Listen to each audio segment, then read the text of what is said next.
नमस्कार दोस्तों, ocean network में आपका स्वागत है। दिल्ली से लेकर के सूरत तक पूरे दिन आम आदमी पार्टी के शीर्ष नेतृत्व ने हंगामा खड़ा करके रखा। तरह-तरह के आरोप, बार-बार प्रेस कॉन्फ्रेंस, मनीष सिसोदिया के ट्वीट पर ट्वीट, राघव चड्ढा, इसके अलावा आपके संजय सिंह, प्रेस कॉन्फ्रेंस, हंगामे, चुनाव आयोग के मुख्यालय पर हंगामे, धरना, तालियां बजा बजा करके नारेबाजी और अरविंद केजरीवाल के रीट्वीट। आरोप, सूरत पूर्व से इनके जो प्रत्याशी उनका अपहरण कर लिया गया है भारतीय जनता पार्टी के गुंडों के द्वारा। और गुजरात पुलिस पर भी आरोप कि गुजरात पुलिस भारतीय जनता पार्टी के इशारे पर इस पूरे प्रकरण में शामिल है और कंचन जरीवाला न केवल खुद गायब कर दिए गए, उनका अपहरण कर लिया गया, बल्कि उनका परिवार भी गायब कर दिया गया है। हम लोग उनसे संपर्क ही स्थापित नहीं कर पा रहे। जरा एक नजर डालिए कि इन्होंने किस किस तरह की टिप्पणियां की हैं, किस किस तरह की बातें की हैं। ये मनीष सिसोदिया के 2 ट्वीट देखिए। कैंडिडेट का अपहरण हो गया, गन पॉइंट पर उसका नामांकन वापस कराया। चुनाव आयोग के लिए इससे बड़ी इमरजेंसी क्या हो सकती है? इसलिए तुरंत एक्शन की प्रार्थना लेकर हम लोग केंद्रीय चुनाव आयोग के दरवाजे पर आए हैं। अभी केंद्रीय चुनाव आयोग जा रहा हूं। गुजरात में भाजपा ने गुंडों के दम पर सूरत ईस्ट से आप उम्मीदवार कंचन जरीवाला का अपहरण करवाया और फिर पुलिस के दम पर नामांकन वापस करवाया। ऐसे में चुनाव का मतलब ही क्या बचा है? यानी भारतीय जनता पार्टी पर अगर आप अपहरण का आरोप लगा रहे हैं और गुजरात पुलिस पर आप ये आरोप लगा रहे हैं कि भारतीय जनता पार्टी के अपहरण में वो भी भागीदार है, तो आप जरा सोचिए कि ये कितना गंभीर किस्म का आरोप ये वहां के पुलिस प्रशासन पर लगा रहे हैं। अब जरा दूसरा ट्वीट देखिए। अरविंद केजरीवाल ने इनके ही एक ट्वीट को रीट्वीट किया। लिखा कि गुंडों और पुलिस के दम पर उम्मीदवारों को अगवा करके उनका नामांकन वापस करवाया जा रहा है। इस किस्म की सरेआम गुंडागर्दी भारत में कभी नहीं देखी गई। फिर चुनाव का क्या मतलब रह गया? फिर तो जनतंत्र ही खत्म है। इसके अलावा ये चुनाव आयोग के सामने इनके धरने, प्रदर्शन, नाटक नौटंकी जो हमेशा होती है, वो भी, जिस पर चुनाव आयोग ने सख्त ऐतराज किया है कि एक रजिस्टर्ड पार्टी अगर इस तरह की चीजें करेगी तो ये बहुत गंभीर विषय है। इस तरह से चुनाव आयोग के दफ्तर के सामने, मुख्यालय के सामने धरने प्रदर्शन का क्या मतलब है? और ये जरा एक आम आदमी पार्टी का जो ट्विटर हैंडल है, उसका एक ट्वीट देखिए, क्या लिखा है? पुलिस और बीजेपी के गुंडे एक साथ। आप सूरत ईस्ट के उम्मीदवार कंचन जरीवाला को आरओ कार्यालय में घसीट कर ले गए और उन्हें अपना नामांकन वापस लेने के लिए मजबूर किया। आज स्वतंत्र और निष्पक्ष चुनाव शब्द एक मजाक बनकर रह गया है। मैं आपको कंचन जरीवाला की आवाज सुनवाऊं, जो उन्होंने एक टेलीविजन चैनल से बातचीत करते हुए स्पष्ट किया है कि कोई अपहरण नहीं हुआ।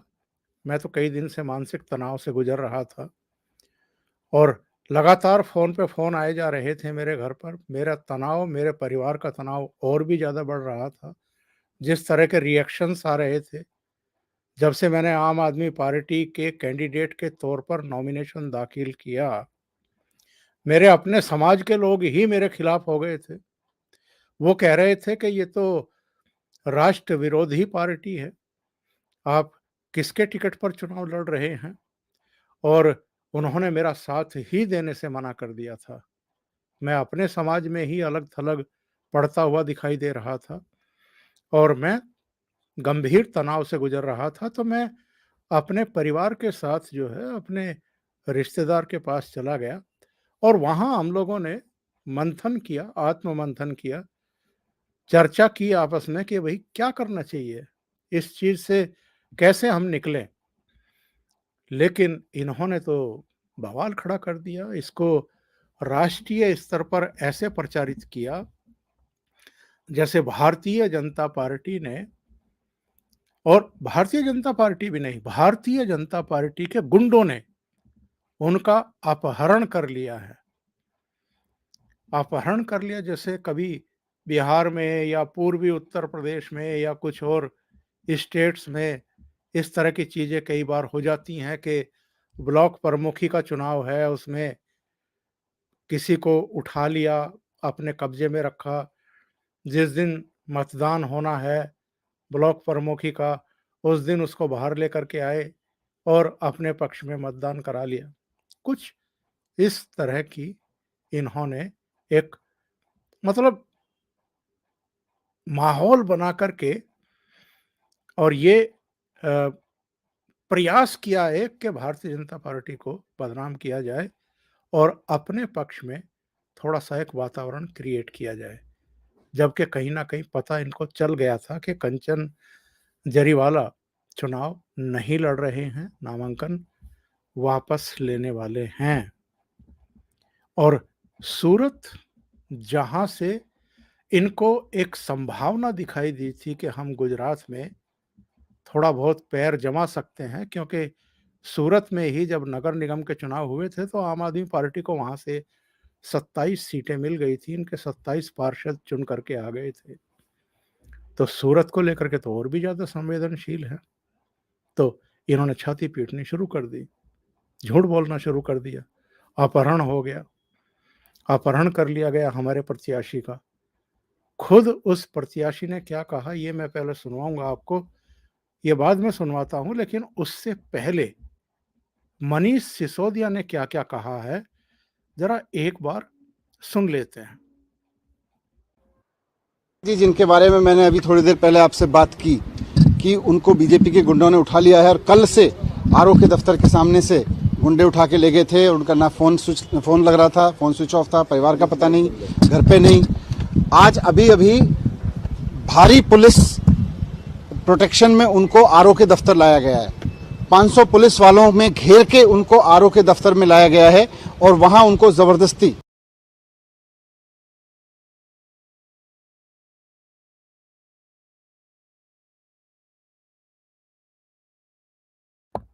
ज़रा ध्यान से सुनिएगा ये क्या कह रहे हैं। 500 पुलिस कर्मियों के द्वारा उनको घेर करके लाया गया है। 500 पुलिस कर्मियों के द्वारा। आगे सुनते हैं क्या कह रहे हैं। लिवाया जा रहा है, पुलिस प्रोटेक्शन में लाके, पुलिस के में घेर के लाके 500 पुलिस वाले उनको घेर के लाए और अब उनको आरओ के दफ्तर में बिठा दिया गया है और वहां उन पे दबाव बनाया जा रहा है कि वो अपना नॉमिनेशन वापस ले लें। तो मैं चुनाव आयोग से कहना चाहता हूं कि ये सरेआम दिन दहाड़े लोकतंत्र की लूट हो रही है कि किस तरह से एक कैंडिडेट उसको आरओ के दफ्तर से उठाया जाता है और उसके बाद में उसको 24 घंटे गायब रख के उसको किडनैप करके रखा जाता है और फिर पुलिस उसको लेके आती है भारी बंदोबस्त में और उसको अब आरओ के दफ्तर में जाके बिठाया है। आरओ के दफ्तर में बिठाने का पुलिस का क्या मतलब है? वो व्यक्ति अगर नॉमिनेशन कर चुका है, उसकी स्क्रूटनी हो चुकी है, तो पुलिस अपनी पूरी घेर के उसको 500 पुलिस वाले घेर के उसको आरओ के दफ्तर में क्यों लेके आए हैं? इन्होंने कई बार कहा है 500 पुलिस वाले उसको घेर करके लाए। 500 पुलिस वाले उसको घेर करके लाए। ज़रा वहाँ का मैं एक सीन दिखाता हूँ आपको। आरओ के दफ्तर में जब वो नॉमिनेशन वापस लेने के लिए आए, तो आम आदमी पार्टी के भी वहाँ पदाधिकारी और कार्यकर्ता पहुंच गए और वो जो पुलिस की अभिरक्षा में और भारतीय जनता पार्टी के नेताओं के साथ अपना नामांकन वापस लेने के लिए आए थे, तो आम आदमी पार्टी के कार्यकर्ताओं ने, नेताओं ने उनको उनके साथ धक्का मुक्की करके उनको अलग ले जाने की कोशिश की। उनसे बचाने के लिए ही कुछ पुलिस वाले वहां पर मौजूद थे। अगर पुलिस वाले वहां मौजूद नहीं होते, ये आम आदमी पार्टी के लोग उनको उठा करके ले जाते और जो वो नामांकन वापस लेने का फैसला कर चुके थे, शायद वो पूरा ना हो पाता। ये कह रहे हैं 500 पुलिसकर्मी घेर करके उनको, जरा ये सीन देखिए, इसमें देखिए कि 500 पुलिसकर्मी हैं या 2-4 पुलिसकर्मी हैं, देखिए जरा।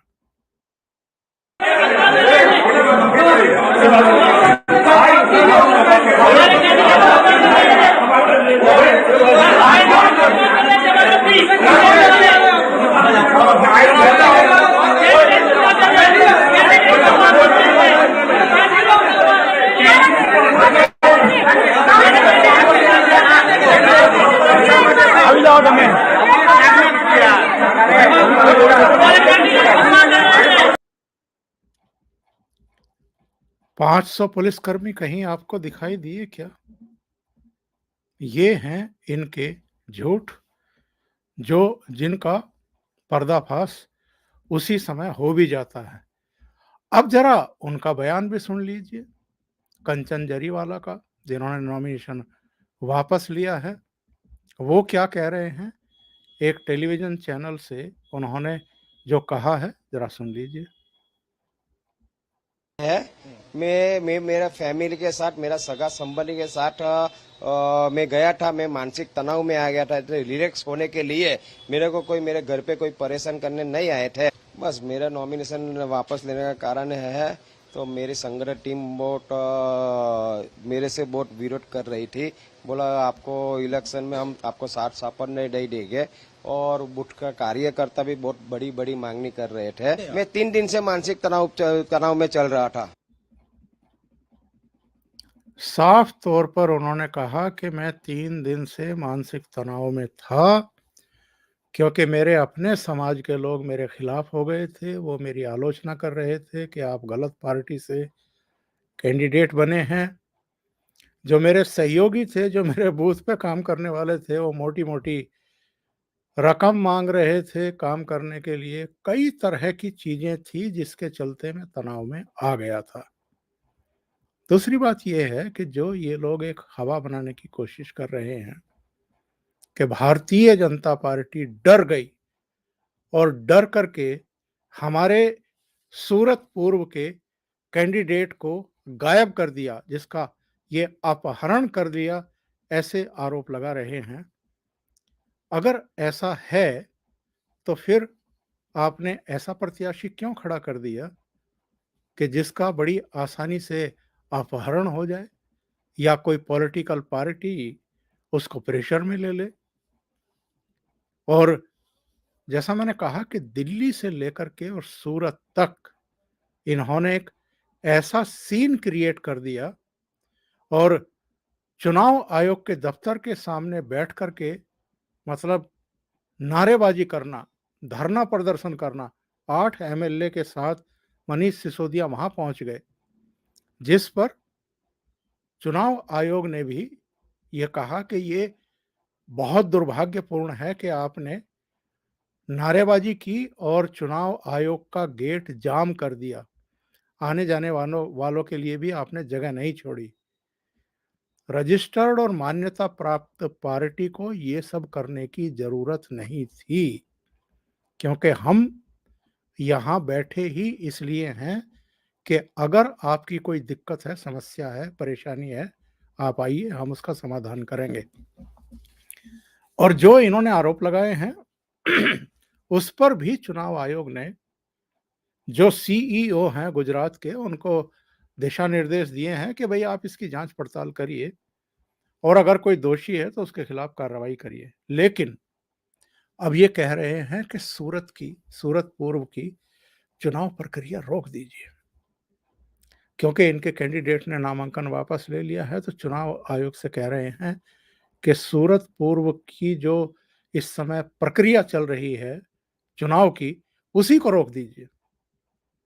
तो ये लोकतांत्रिक है, ये सही मांग है। अगर आपके प्रत्याशी जिनको आपने वो प्रत्याशी बनाया, वो खुद ही टेलीविजन चैनल पर ऑन कैमरा ये कह रहे हैं कि उन्होंने तो अपने मन से नामांकन वापस लिया है, मुझ पर तो किसी तरह का कोई दबाव था नहीं, और चूंकि मुझे और परिवार को परेशान किया जा रहा था, हम लोग तनाव में आ गए थे, इसलिए हम चले गए थे। मेरा मोबाइल फ़ोन चोरी हो गया या वो ड्रॉप हो गया कहीं, बंद मिल रहा है।